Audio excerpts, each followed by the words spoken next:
thought I'd just have a little walk around the garden. It's still spitting with rain, but this is the very first time in about a month that we've had any decent rain. And it's been really hot and dry for ages. Now I'm just trying to work this beast, the gimbal. There we go. Here we are. Lovely. You can see everything looking suddenly so green. Luckily the people came to do the lawn 2 or 3 days ago, so they left pellets of fertilizer and stuff on the lawn, so it'll start to green up beautifully now. And look at all these bluebells. I've not planted any bluebells. They've all come from the very few that were here, and they just expand and naturalize all the time. Lovely. Everything's looking so much better. The Alchemilla's starting to come through there, although it's still pretty early for Alchemilla.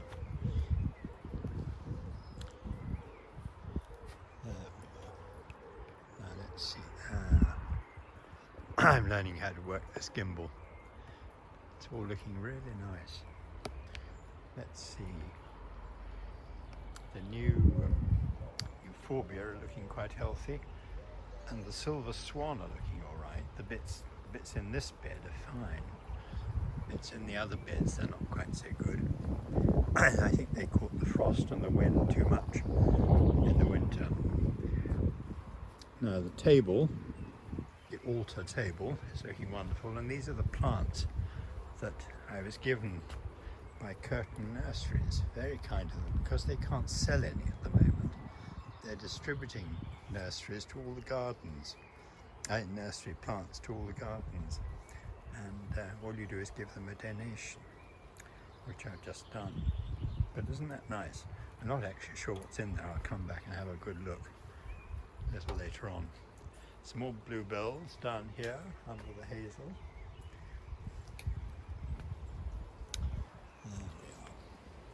You can still hear the patter of raindrops, but it isn't heavy enough to worry about. There's the wall, Sally's Rose, Madame Alfred Carrier, beautifully trained onto it by Katya.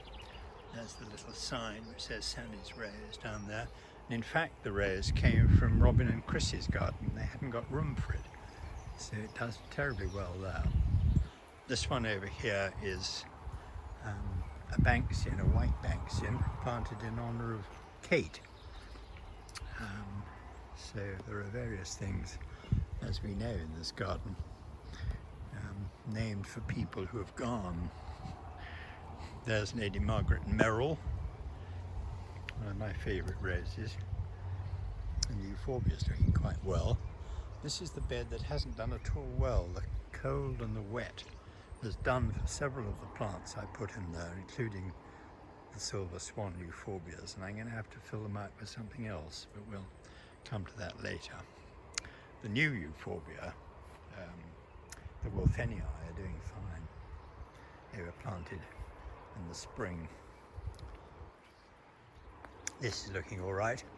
I should perhaps have replaced that a lot of euphorbia as well. I didn't, but they'll do, I think. So the grasses are fine. They're all shooting up like mad. Lots of green showing through. So that's good. This particular euphorbia, which is called John Robinson, funny enough, I should have planted in the corner.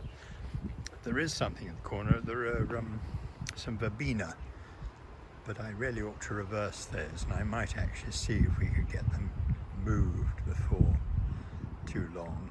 If we dig deep enough, we might be able to get them out sufficiently to replant them. This wisteria I cut back terrifically hard in the winter, and it's only just coming out now, but I think it'll be much nicer. It was very scraggly before, so that should be good.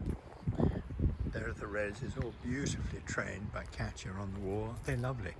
A sort of tracery of raised stems. This tucurium is out, which is great. It's an amazing plant. It's in the wrong place, of course. I should have put it in one corner somewhere, maybe up the other corner. But anyway, there it is, anchoring the middle of the bed, surrounded by my favorite stashes, like a sort of acolyte. Anyway, it's looking nice. And the rest of the bed's good. Of course, it's not a spring bed, so it hasn't really come up yet. And all these nice sea holly, the eryngiums and things, haven't really started to show themselves very much. I'm very pleased with the hebe because I hacked it unmercifully down last year, and I thought we'd never see it again because it got so big and unwieldy. But actually it's coming out very nicely. And behind it is this new bamboo, black bamboo, which I think will be lovely, and I gave it lots of water last summer after I planted it, so it's very healthy and nice. The wildflowers are looking all right, a bit bare in places.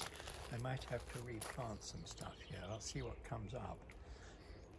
There's a lot, I'm afraid, of some weedy stuff, but also there's campion and lots of oxeye daisies and things. And at the back, the rose, wedding day, goes right to the top of this yew. You can see it waving up the top. So that's going to be nice in the summer. This is all right. The tree on which the honeysuckle was on came down last year, and I put it back. I cut the whole honeysuckle right down to the ground, and it's grown back up on a metal frame, which actually, surprisingly enough, has withstood the wind and rain, terrific storms in the winter, but they didn't knock it down. Down here, it's looking quite good, all quite tidy.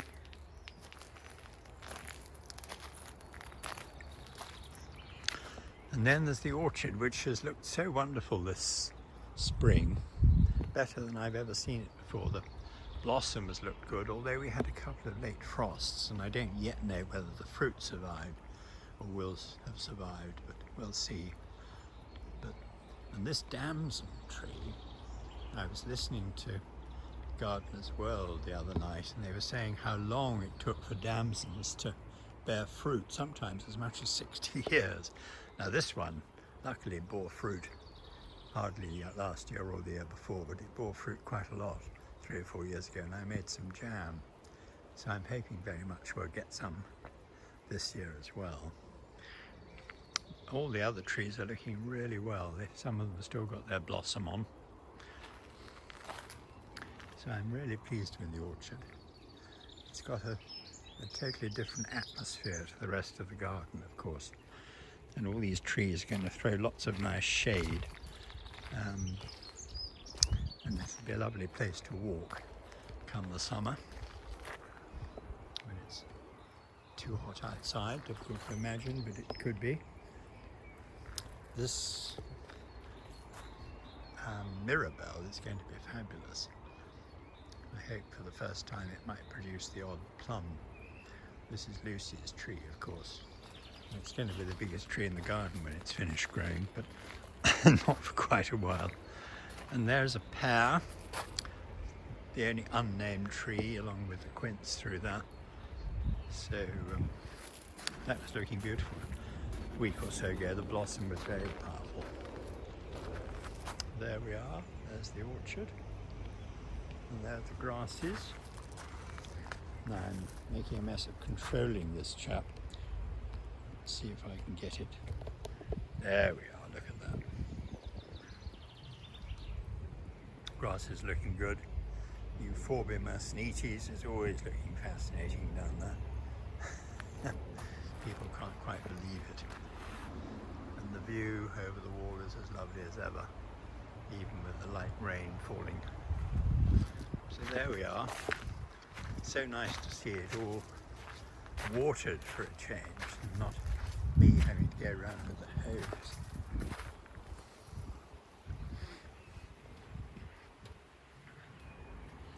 There we are, the new brick piers.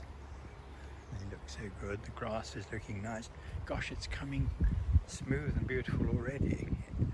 The fertilizer must be taking very quickly.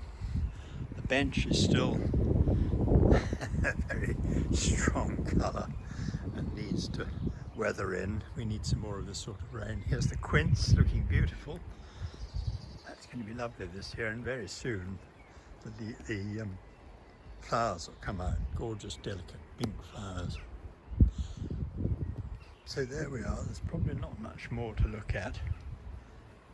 The box is also all looking lovely and healthy. And through here it's looking nice. Some of these box suffered in the winter, but they're looking much better now. And up the back, the Seamanii, the hydrangea Seamanii, which hasn't been out since it transferred from Sally's garden. I hope it comes out this year, but it's looking good on the wall over there. So all of this is fine. There we are. Just see the rain playing on the pond. We needed water in the pond. It was getting a bit low and murky, and the rain was so heavy earlier on that it's partially filled it up, which is great. And I've started feeding the fish. I might do that now. Okay, bye bye everybody.